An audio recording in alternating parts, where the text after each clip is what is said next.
All right, guys, welcome back. This is the John Hollywood Show. And if this is your first time joining me, thank you.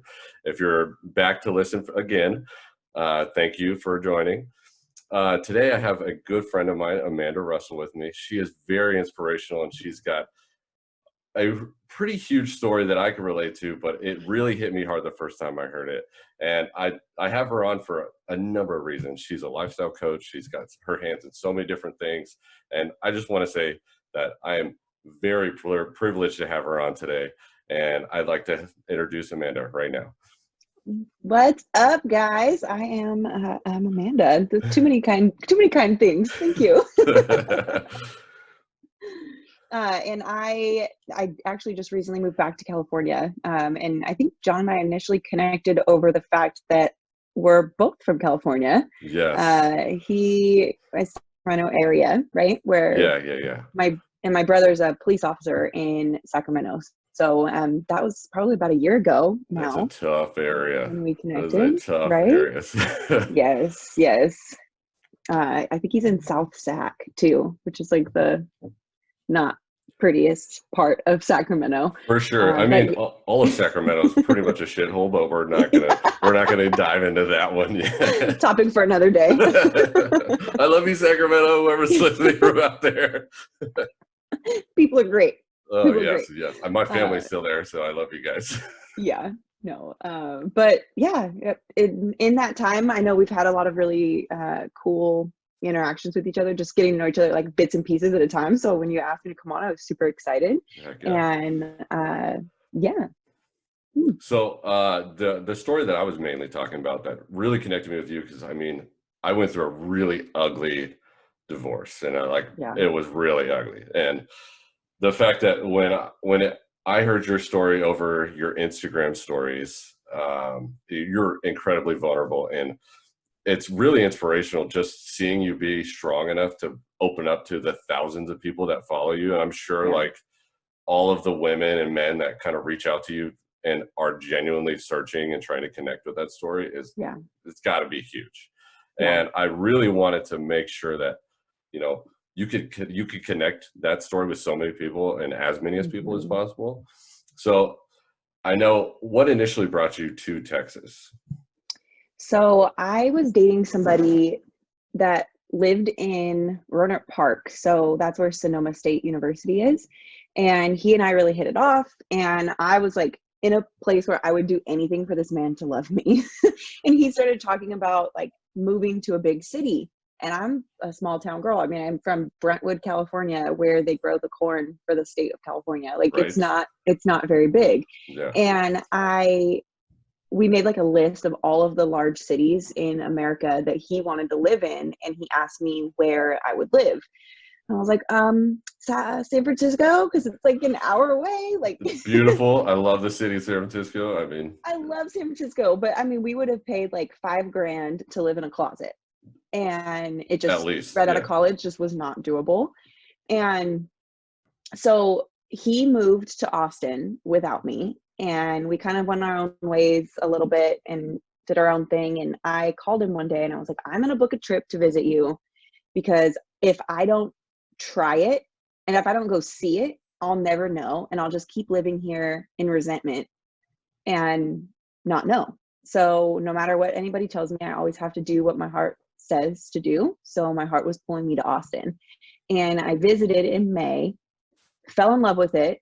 I got in at like 5 a.m. from a red eye, and I just remember seeing people running around the lake and then people still stumbling around drunk. And I was like, this is a nice balance. This is I did awesome. it. Yeah, this is awesome. And so I decided right then and there, like, I'm going to move here. And I moved that August. So that was in May. I moved August of 2016. And I moved because I was like, I'm in love and I need this person to love me like I love him. And I knew nobody in Austin. Nobody in Austin. I have no family here. Mhm. My family has never moved. Like, me and one cousin are the only people that ever moved out of our like 20-mile family bubble Left that's the here. womb. You left the Yeah. womb. Yeah. I mean, it's hard enough to do. Yeah. So I decided I was going to move and I was just going to do it. And I didn't care what my parents said. I didn't care what my friends said. I didn't care if they thought it was a bad fit. I was like, I have to do it because that's me. So I I showed know. up in Austin.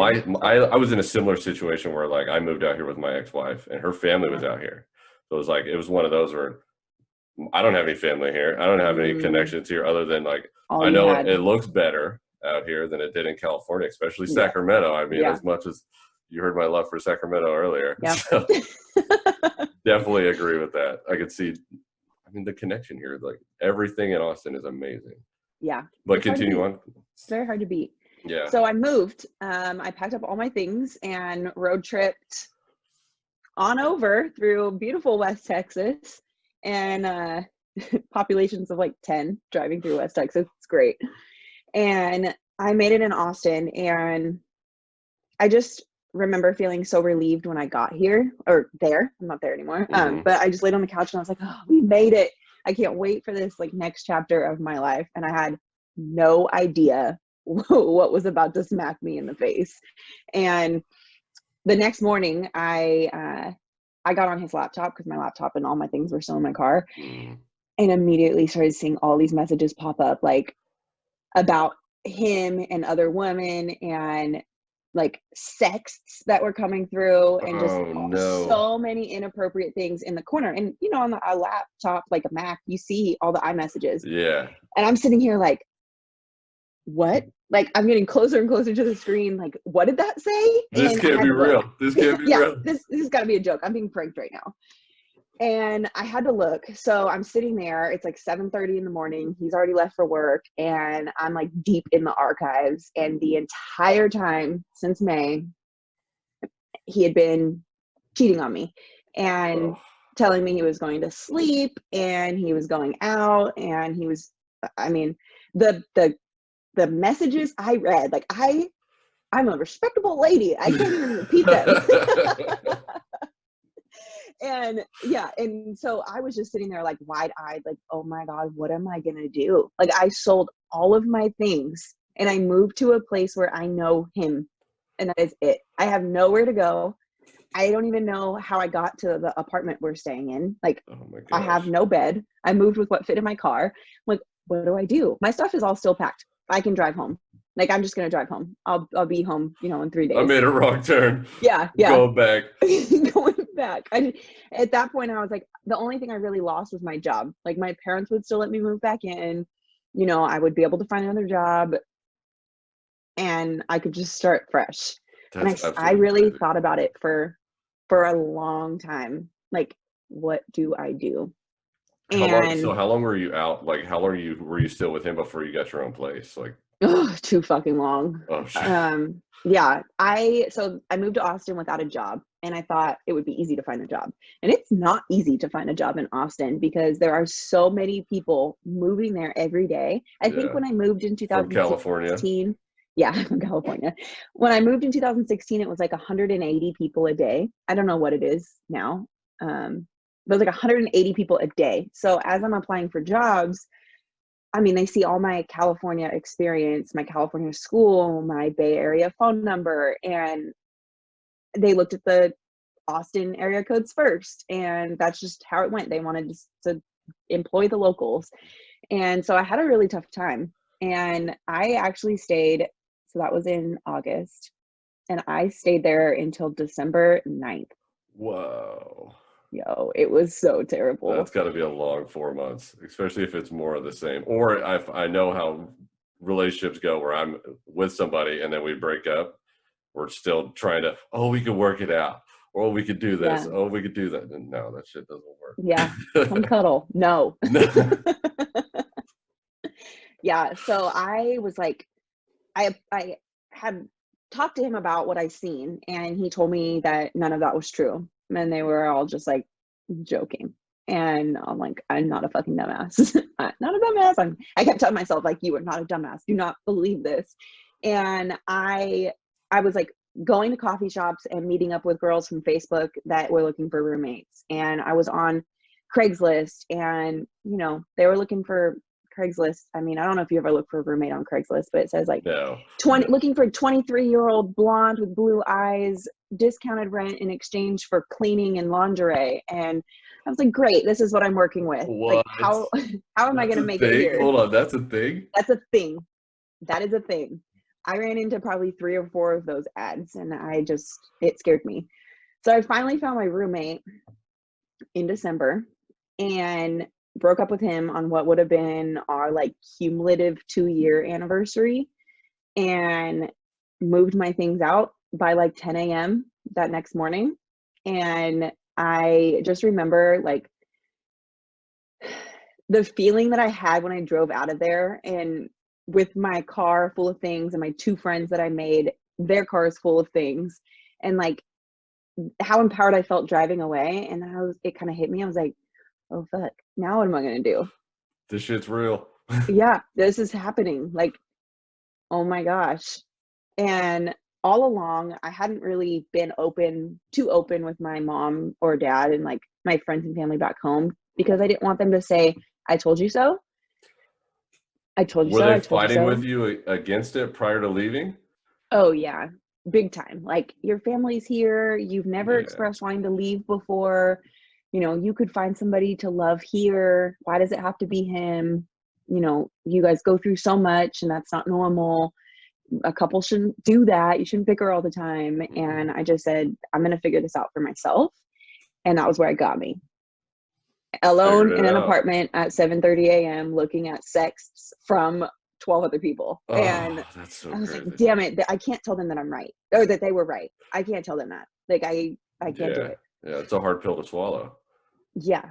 And it's not that I'm prideful, but like, I generally think I make good decisions. And this was just not a good decision at the time. And so I had two things I could do. I was like, I could go home and admit that this was wrong, or I can try to make it. And when I moved in with my roommate, I just remember like that day I slept on an air mattress. I had no furniture, no hangers of my own. I had nothing, no sheets. Like, I was sleeping on his bed. I had no towels. I had literally nothing to my name. So I went and I had to go buy all the stuff. And once I laid there at the end of the day, I was like, this is going to work. It has to work. This is going to work. You I'm burn the going to do this boats. thing. You burn the Yeah. boats. I Yeah. mean, it's trying to figure it out now. Yep. And I was working, I was making friends. I mean, I was just trying to keep myself busy.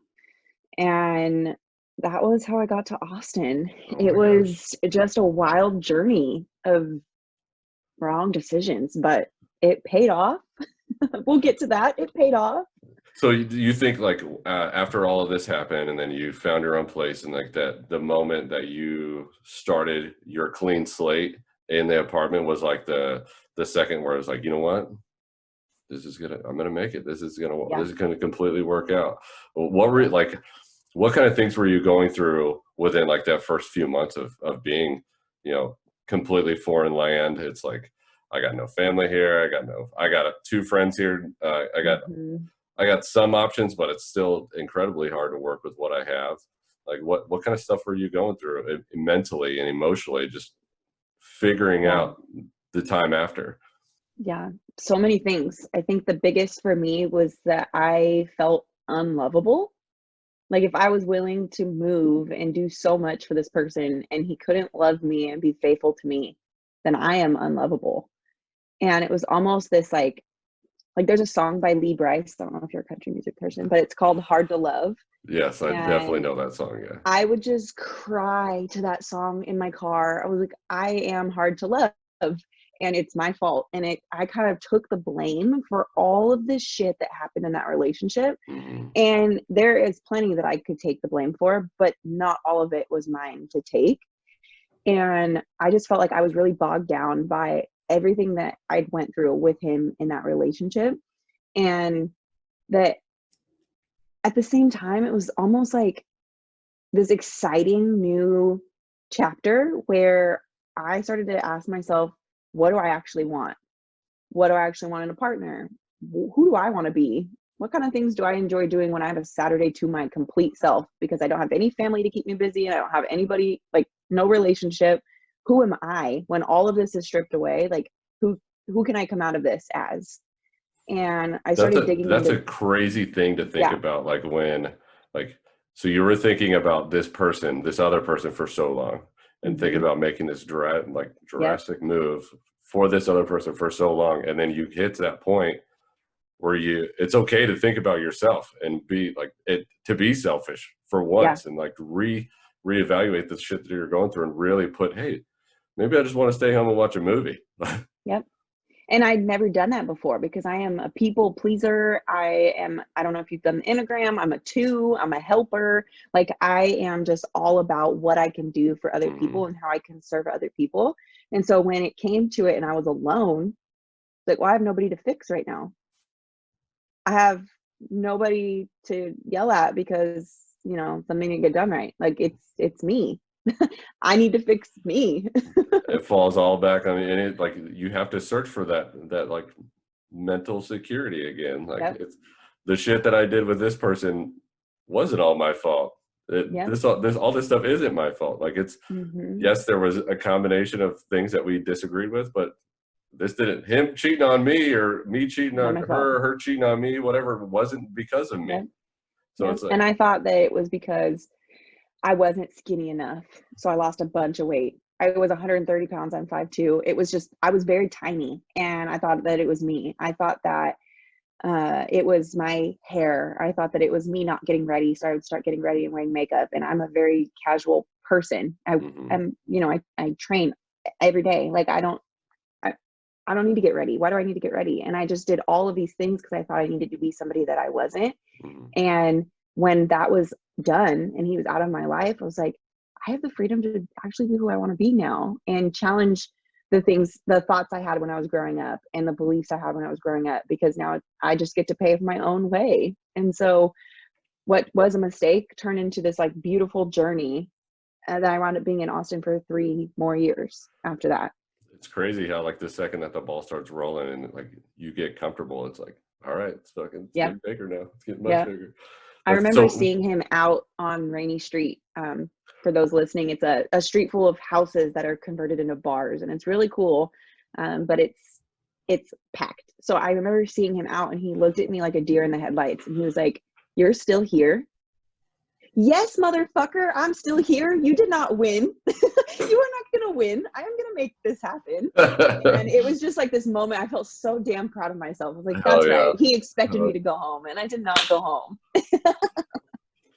Oh, that's so awesome. Hell yeah. So what would you say was like the first big step for you? Like when you really started pushing yourself in a direction of, what am I going to do now that I'm here? What am I going to focus on that's going to, help me rebuild myself?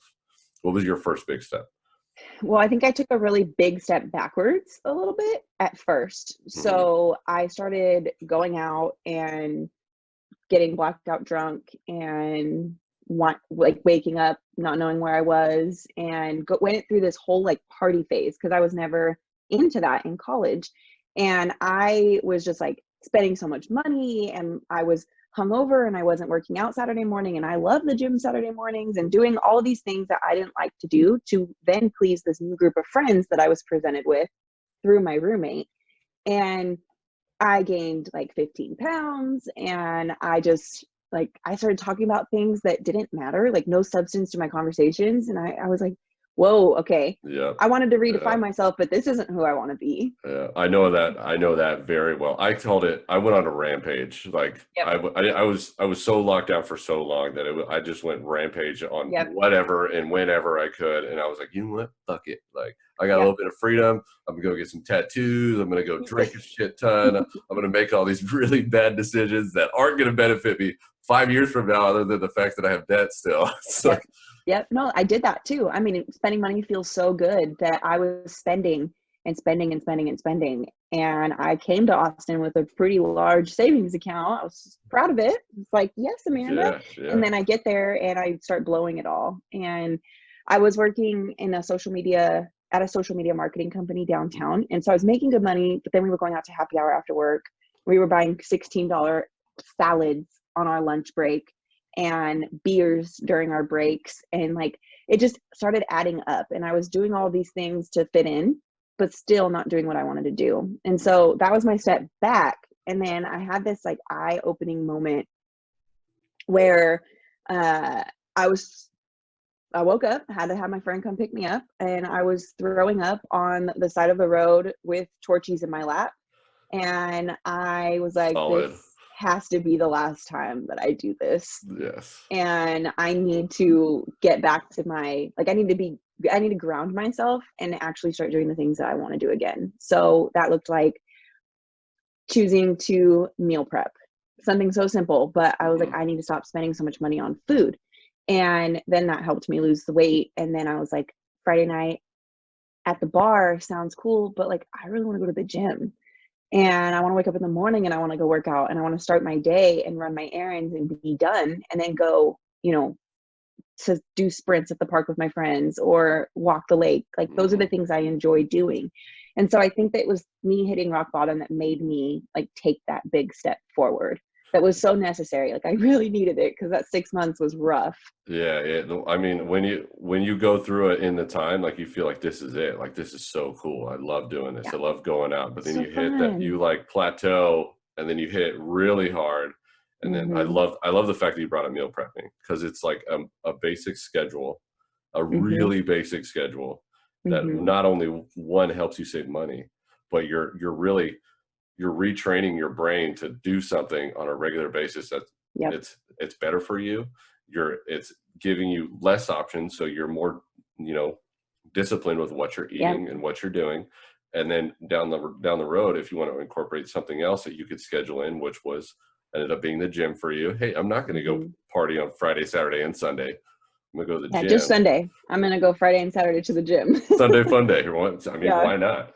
You wake up early, go to the gym, and then go to brunch like everybody else in Austin. Do that. Like,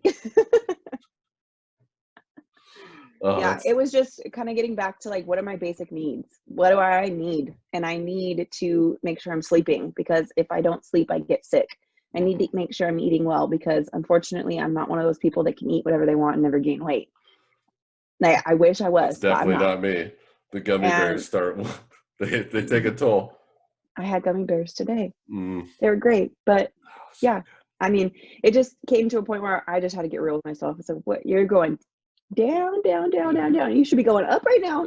What's happening? That spiral is quickly, and I mean, I've definitely been in a similar situation. And it was like when I really noticed it, I was like, man, I look like a fat piece of shit. Yeah. And I feel like a fat piece of shit. Yeah. And it was like, you know what? I had it was somebody in my chain of command that was way up there now. He reached out to me. He's like, hey, you need to do this bodybuilding challenge. I had been told forever, like, hey, you're too fat or you're carrying all this weight. How are you going to do this? How are you going to pass these fitness requirements that we're required to have? Yeah. And like, when you work with a bunch of alphas, these guys talk to you like a fucking alpha. And I do not need to flex on anybody by any means, but I know if I have to, I will. And it's like, I got to the point where I was like, I'm fucking tired of hearing this shit. And I'm tired of feeling like this when I go to do something or being nervous for these fitness tests. And I was like, you know what? It's time to change. And it was one of those things that like the mental clarity was huge. And it was like eliminating the toxins, which it was friends, it was family, it was alcohol for the most part. And it now that I look back, I'm like, man, I've been doing this for so long now. And it's like, this is just my life now. It's my lifestyle that I'm in, and I'm very comfortable with it. And it's like, the thing that I could do the most is try and put it out to the people and have people realize, like, I could look back at the pictures now and be like, who is that guy? Yeah, I know. It's like looking at a stranger. And honestly, there was nothing anybody could have told me at that point, again, because I'm a little stubborn, that would have made me change until I hit that rock bottom a little bit. But until I hit that point myself, and then it clicked for me. And I think that has to happen to everybody in their own way. It doesn't have to be this throwing up on the side of the road with torches in your lap, but whatever that looks like for you, I think until something happens that really shakes you and makes you realize it's time for a change, you're not gonna do it, because change is uncomfortable and people don't want to lean into things that are uncomfortable. Nobody likes change. And if you say you like change, you're a sociopath. Yeah. Love it. But it's like, so when you said, it kind of like takes me back to my conversation with Zach. And Zach had some pretty traumatic things happen to him for him to realize that he needed to change the way he was operating. And when I recorded it, or when I interviewed him, it was like, dude, that's so crazy that, you know, it took you 2 DWIs to really realize like, hey, this isn't working. Yeah. Yeah. His story is very powerful. And when he shared it with me, it was like eye opening that everybody's bottom looks different, you know, and Mm-hmm. what you go through doesn't need to be as extreme as what the next person goes through for it to be valid. And I kept telling myself that it's like, your life isn't bad, Amanda. Like, you're complaining about these things and you're upset and you're getting depressed, but your life isn't bad. You don't need to feel that way. And then I was like, you know what? My thoughts and feelings are valid. And what I go through is just different than what somebody else goes through. And that's okay. Mm-hmm. And once I was able to accept it, I feel like that was when I was able to start healing from it. So when you're in that like party mode before you hit bottom, did you feel like you're at any point, were you going through depression? Were you like empty, searching for relationships to try and band-aid what you just got out of? So I wouldn't say that I'd label it depression. That came in like 2018. Mm-hmm. But I think during that time, I was definitely trying to fill a void that I had, because I thought that a man could add all of these things to my life, and I needed one in order for me to do XYZ, because I wanted to build a life with someone. Mm-hmm. And what I realized was that I didn't need a man to fill that hole. I needed to focus on filling it myself and giving myself the time and attention and care and closeness and intimacy that I desired from somebody else. I needed to give that to myself. And until I could get to a point where I could give it to myself, nothing was ever going to be satisfying enough for me. And so I was going on dates after date after date after date. And I was just going with anybody, like literally couldn't even go into my gym without seeing somebody that I dated. And I hated that about myself. I'm not Oh that chick right no. now. And I would just go out, like somebody would ask me and I would just say, yeah, I'll go out with you. And I had a moment where, so I went on probably 20, 30 dates with people that didn't deserve any of my time. And I did it because I couldn't say no. And I was like, maybe they'll be nice and maybe we'll have something in common. But I knew it wasn't a good match. And I already knew that just from the small conversations with them. But I did it because I was like lonely. And one day this guy asked me out at the gym, and I'd always kind of waved at him and said, hey, you know, it's like a 5 a.m.er. And he asked me out and I said, you know what? I really respect and value my time right now. And I'm very selective about who I share it with. And I don't want to go on a date with you. And I felt like my stomach dropped. I was like, oh shit, what's he going to say to me right now? And he was like, Whoa. you know what? Time is something that you can't get back. And I really respect that. So Oh I'll see yeah. you around. And that was how he responded. And when I said that out loud, I was like, damn, I respect myself. I just gave I that to hope you myself. said that shit out loud in the gym. I hope you did, because I like, if you're talking about goals, like I was going to that gym for a long time, Yeah. and the amount of dudes that walk around that place and just fucking talk to women. I'm here to work out. Like Yep.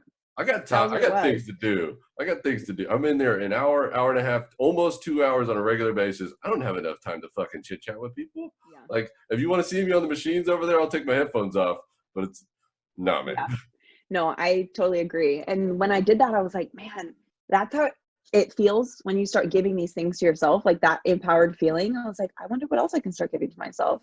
And I started spending more time alone, and I started like journaling and going to Zilker Park and staring at the sun, not Oh sun, but yeah, like the sky, and just yeah, thinking and like working through the shit I had to work through. yeah. And then I started getting that confidence again in like so many different areas of my life, because I was actually taking time to do it. You know, I wasn't pushing it down and covering it up with the Mm-hmm. next person that asked me out on a date, or the next night out at the bars that I could forget whatever bullshit I had going on by just getting really drunk. And I really, it wasn't until 2018, like I said, that I'd started feeling a lot of anxiety and depression. Mm-hmm. And it was after, so November 2017, I found out my dad had cancer, and my whole world started crashing down on Mm-hmm. me. And I was like, I was coming home from Hawaii with somebody that I was dating for a wedding, and we broke up on the beach in Hawaii. Yes. On our 5-day trip, we broke up on day 2. Oh So we had no. a lot of those guided tours where you had to wear the headphones and you just listen to somebody else talk. I Yeah. listened to Jamie Lee Curtis for like 4 hours Oh my and God. didn't talk to him once. So we broke up in Hawaii and we're like, getting into the airport, and I turn my phone on and my mom says, "You need to call your dad. He needs to talk to you." Mm. I'm like, "Mom, it is so late here. I'm exhausted. We've been traveling for 11 hours. I just want to go to sleep." Mhm. And she's like, "Amanda, call your father." I'm like, "Oh, okay." That's all it takes. And so I called and he tells me that he has soft tissue sarcoma Mhm. and they found it in his foot. And I mean, it just, I almost had to ask, what did you say? Like, it didn't even register to me. Yeah. And when I just heard him, he started asking questions about like, how are people going to remember me? What impact have I made on this world? What are people going to miss most about me? Like, have I lived my best life and shown up as my best self when, like, as many times as I can? Yeah. Am I going to be missed? Was my tombstone going to say, like, so many things? And it just, like, it shook me. And I was like, Mhm. I don't ever want to have those questions. And I quit my job, my full time job, like 7 days later. And I didn't know what I was going to do. I Which had is a no backup plan. baller move. That is like Yeah. you're I had literally burning the boats again. You're Yeah, about to here I retake am. another island. Like island Yeah, number two, you're up. yeah. Come at me. And so I didn't know what I was gonna do, and I started working with this company leading, like, outdoor boot camps, and I did not get a paycheck because as an independent contractor, you have to build Mhm. up your business. Mhm. That covered my base bills for 6 months.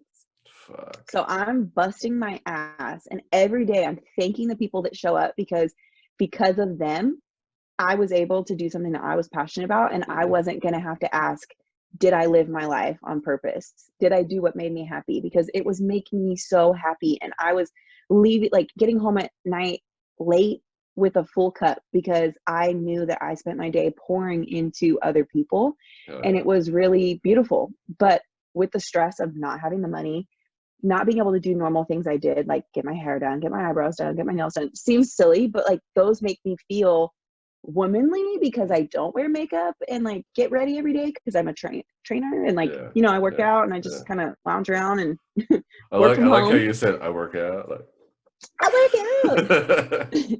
And so without all of those little things, I started like getting really down on myself again. And I was like, am I doing enough? People my age are going on a vacation after vacation and they're buying houses and they're getting married and they're having Mhm. babies. And here I am starting from scratch with a job that's hardly paying my bills. What am I doing? And it just, between like focusing on that and my dad back at home battling his cancer while I wasn't able to be there, I was not sleeping at night. I was Googling every fucking cancer article that there was out there. I was like looking for ways to make extra money. And I had a lot of pressure from my parents, like, you should drive for Uber, you should do all these things. And Yeah. I just thought if I had a plan B, there was absolutely no way that my plan A was going to work. So I needed to just run at this thing full force. Mhm. And things started to pick up. And within the first 9 months, I had 100 people signed up under me, and then those people start to bring their friends out, and it just like it started to grow and it started to really take off. But the financial stress for the first time in my life, I think, is really what put me into that depression, and Yeah. I mean, my it's a heavy anxiety load. peaked. Oh yeah. And I was like, you know eating because it felt good, it makes me feel good, spending money because spending money makes you feel good, but I'm like, I'm not making any money, like, what am I doing? Where's the money going? The money Yeah, that I'm getting. Where is it? Where am I right. spending it at? Chipotle. Oh shit. It's so easy, but it's so good. Yeah, I know that guac. I know it's like I'm sure it's been 30 minutes and within the Yeah, 30 minutes of people seeing just how the interaction between me and you, just your natural energy, yeah. people have to see how easy that or how easy it would seem for those 100 people to draw a connection to you teaching Mhm. a fitness camp, teaching, being Yeah. open about your coaching when it comes to fitness. And Mhm. I mean, you really behind the scenes, you were fucking carrying a backpack full of all kinds of shit. But Yeah. then when it came to the classes, were you wearing it? Probably not. You put on this persona to grind to get yourself out of this hole. Yeah. But, And there were plenty that of in days itself where I showed up and I said, "Hey guys, I have so many other places that my mind is right now, like in surgery with my dad, in the waiting room with my mom, while my brother's at the academy, and like I'm thinking about so many things Mhm. that I don't have the energy to bring to you today. So I'm going to need you guys to bring the energy." And they would, or I'd get done and I would, like, I always broke it down at the end and just celebrated their hard work. And I would say, like, you guys had no idea, but my dad was in surgery today getting his tumor removed. And you lifted me up and you didn't even know it. Yeah. And just being able to be real with them and vulnerable with them, I Yeah. think was what showed them that they were not alone in their struggles. And they felt Mhm. open to then talk to me about what they were going through because I created that safe place for them by Hell yeah. sharing what I'd been through. And I think that's really just the power of vulnerability, is like you create space for people to be able to show up as themselves fully. And if it was all like picture perfect and things were always just smooth sailing, I mean, you don't have anything, I feel like you don't have anything solid to bond with that Mhm. person because they Mhm. don't get it. Things have never been tough for them. Well, it's like a lot of people I know, for me, physical fitness became my outlet, and getting Hmm. those endorphins going, like, was my, "Hey, Hmm. I'm not drinking, but I'm not thinking right now. Yeah. I'm going through the motions with the gym, and I know it's Yep. working off something because it's hurting right now." And Yep. it's like when you're in that moment of not necessarily the crash, but coming down from it, and Hmm. like the thoughts start coming back. I know when I get to a point now where I'm like over 5-6 miles, and my brain is like, I'm going through the motions. I think the most clear when I'm there, and Yeah. it's crazy. And when I train new guys that come over, it kind of goes hand in hand with my job. When the stress is high, you have to be able to open up your eyes from here to like way Hmm. out here. You Hmm. have to be able to dial in. You have to get the tunnel vision from here to like Yeah. the entire situation. And I know your Yeah. brother would definitely relate to that. Oh yeah. I mean, so many things I try to ask him and he's like, "Oh, it's good." Like I'm laser focused on what I'm doing right now and I can't even pay attention to that. Yeah, yeah, Respect. for sure. Uh, Yeah, and I yeah. definitely know, like, "Hey, how's work?" I mean, it was good. Yeah. Nobody died. I always say to him, I was like, "How was it really?" Like, because Yeah, the time difference from California to Texas is 2 hours. So yeah, I would always kind of go to the gym at like 10. So at 8, when he was driving home from work, because he works nights, he would call me and I'd mhm, always ask, "How was your night?" "Oh, it was good." He'd tell me whatever story. And I'm like, yeah, "How are you?" He's like, "Oh, I'm yeah, good." I'm like, yeah, "But how are you really?" yeah, He's like, "Oh, well, I don't really like to put my emotions on other people." And I relate to that so deeply. And for the longest time, I was like, I will carry someone else's backpack of emotion all day. I mhm, will put a weight of the world on my shoulders before I open up to someone about what I'm going through because I mhm, want to make their day better. I don't want to weigh them down. And I know my brother thinks that same thing. And we're very similar in that. But when you can start letting people into it, you feel so much lighter and you let someone else say, "Hey, I care enough about you to carry a little bit of this for you or to mhm. feel it with you." Or to just let you talk about it because it feels good to just talk about it sometimes. And that was a huge moment for me when I started being able to do that. Yeah, yeah, and I know I definitely, like, I got to that point first when I started writing things down, and it was, a lot Mhm. of stuff where it became journaling for me was the only way I could get it out was to not necessarily talk to somebody about it because I was afraid of the judgment, but it was Mhm. for myself to put it down, and then, like, I could go back now and read it, and it's Yeah. like, "Man, you were Oh going my through that god. shit?" Like, You do that? You go yeah. back and you read. I have I've a kept few a times, journal. but this is definitely gonna be that for me. Like, when I look Oh back yeah. 4 years from now and be like, "Dude, Yeah. what were you I think talking about?" that's the beautiful thing about sharing so much. And I've had my Instagram account for years. I think I started that account in 2015 Yeah, and my handle was paleo college chick at the time, that's a and I solid posted handle. like paleo recipes and like workout pictures and like memes and all this before memes were really memes and all this stuff. And I look back sometimes, I scroll and I read where my mind was at that time because I started the Instagram as like a diary Mhm. or a journal, and I read what I was going through and it's like, wow, I've come so far. Like I Yeah, cannot believe that was yeah, something that I really thought was worth talking about? Like, but it also makes me just appreciate the journey and like the growth that's happened since then. And reflecting back on that is super important. Yeah, I know that for me personally, with all of the things that I've challenged myself to, like Hmm. the writing things down, the taking pictures, like Yeah. documentation of it, looking back, even if it's a week later, and seeing like, man, that mindset has changed so much. Man, Hmm. the physical appearance has changed so much. Or like Yeah. looking at my numbers when I was in the gym, man, Yeah. you were able to do that this week? That's crazy. Yeah. But it's like This is, reflecting back, like you had these victories, you were able to take these things and put them in your cookie jar. Why not keep building that shit up? So when you do yeah. run to that point as a human where you're battling with yourself, like, oh man, you did have that huge victory. Hmm. Why not think about that gratitude, searching Yeah. for that gratitude? So it's like, Yeah. And we're so quick to not recognize those small things. And if we're struggling with something, we'll get so consumed with it versus being able to say, you know what, I did these 3 things really well this week. And mhm, I'm going to give myself some credit for that and show myself some grace, because it's not always going to be perfect, but at mhm, least I moved the needle forward this far. And mhm, I have my clients do this every week, give themselves 3 compliments and like something that they did great that was not scale related. And at mhm. first, it's always weird for them to do.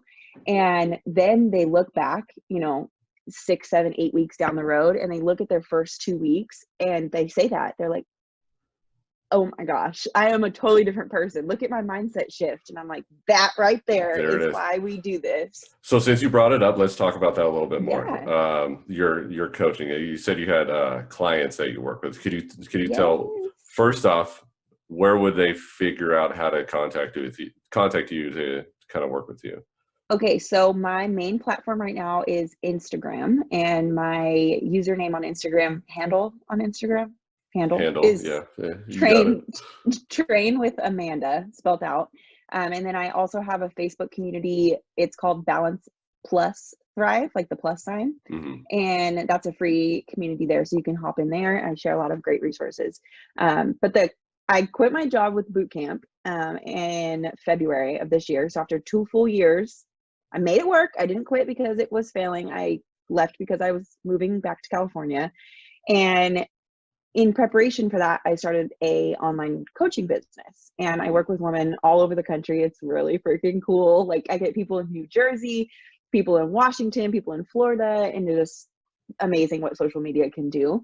But I started that because I spent years beating myself up over everything that I was not, and trying all these different methods to be smaller, be prettier, be better, like reading all these books and thinking that all of that was going to change how I looked on the outside and hoping that it would change how I felt on the inside. And so my goal with starting this company was really to focus on healing parts of ourselves inside and, being more aware of who we are as women and exercising and taking care of our bodies as a form of self-respect Hmm. versus punishment. Hmm. And with that, I've attracted such an amazing group of clients that are seeing massive wins that are not all scale related. And Hmm. it's so cool to have like guided them through that process just to build that respect for themselves again and being comfortable with who they are.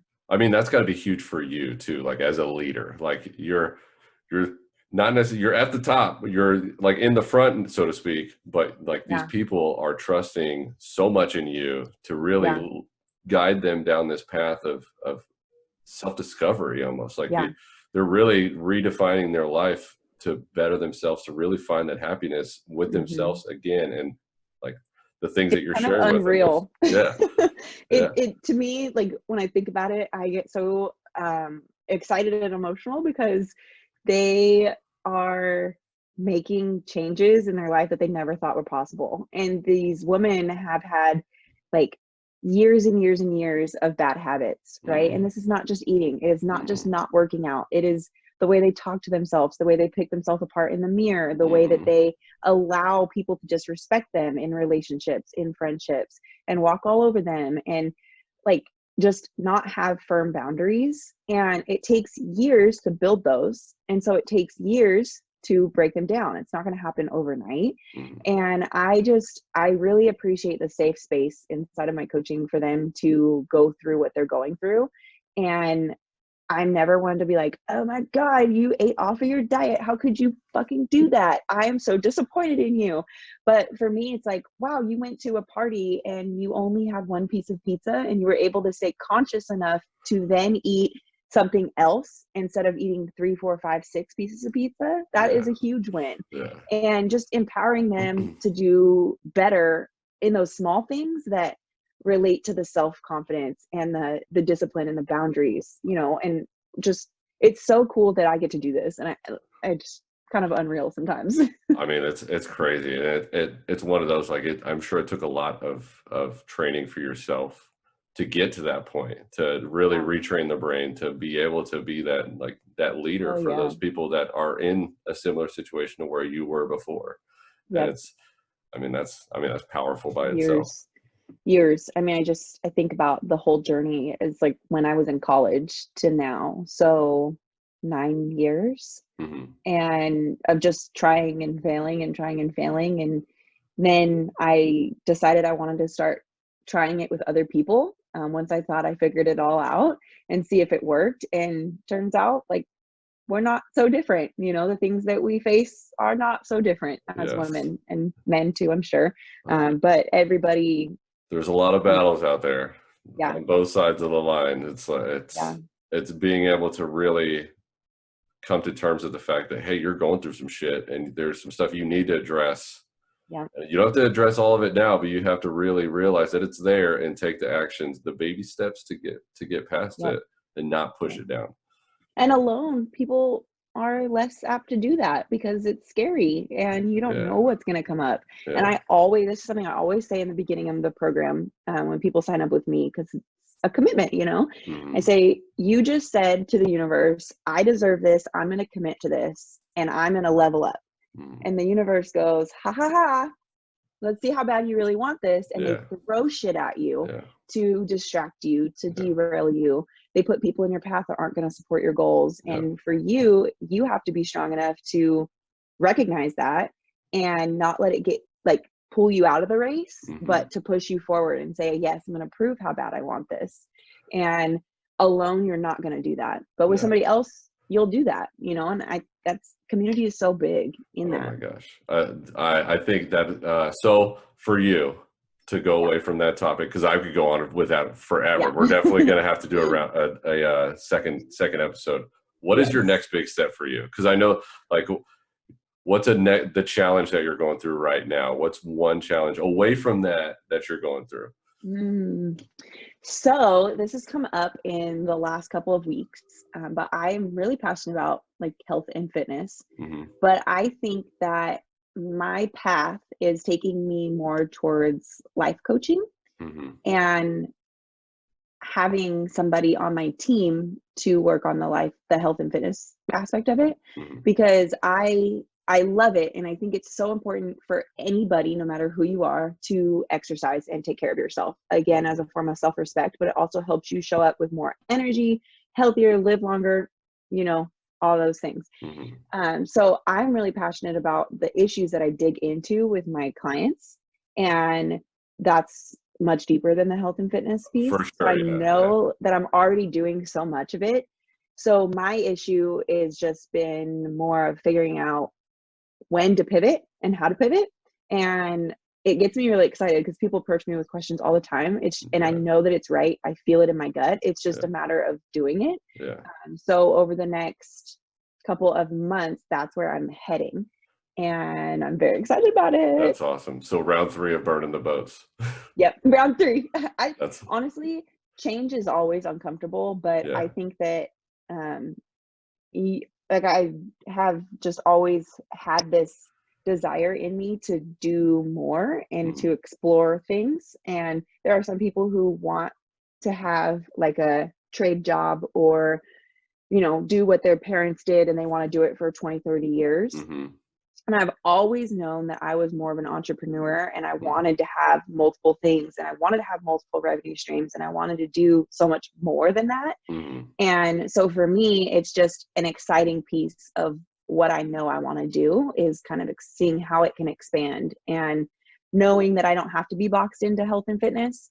I feel as though I've put myself into that box, and I know that there's so much more that I have to offer. And as I continue coaching more and more, there will just be more and more to share. I feel like that's like the rite of passage too. Like you picked one spectrum to sit in to start, and now like you're seeing all these things. Like it's way more than just health and fitness. It's way more than, because people are asking me these things. They're letting me in, and then they're wanting me to coach them in that direction. Like why not go in that direction? Why not just start it? Hey, it's 6 o'clock out there. Why not start it at 7 o'clock after dinner? Like, I know it's not a leap like that, but it's why not start it now? Mm-hmm. But, and I think that in that conversation with my dad about life and have I done enough, the biggest thing I took away from that is just to do it now, and just to get uncomfortable and go after what you want. Because if you don't go after it, you're going to have those questions at the end of your life. Like, did I do enough? Who was I? And I never want to have those questions. And I never want anybody I work with to have those kind of questions. You won't have those questions. You won't. Yeah. I mean, you're leaving your mark on a lot of people, and this is one of those. Like this, this is crazy. So I just want to say thank you so much for coming on. I learned a lot, let alone the energy is always awesome whenever we talk. So I hope the people were able to learn a lot from you too. I know you opened up a lot about a lot of things, and I'm very blessed to know you. And I hope you and your family have a great Easter dinner. Oh, thank you. Thank you for having me, and everybody who listens. You guys are amazing. Oh my gosh. Until next time. Until next time. It will be next time. Oh, for fucking sure.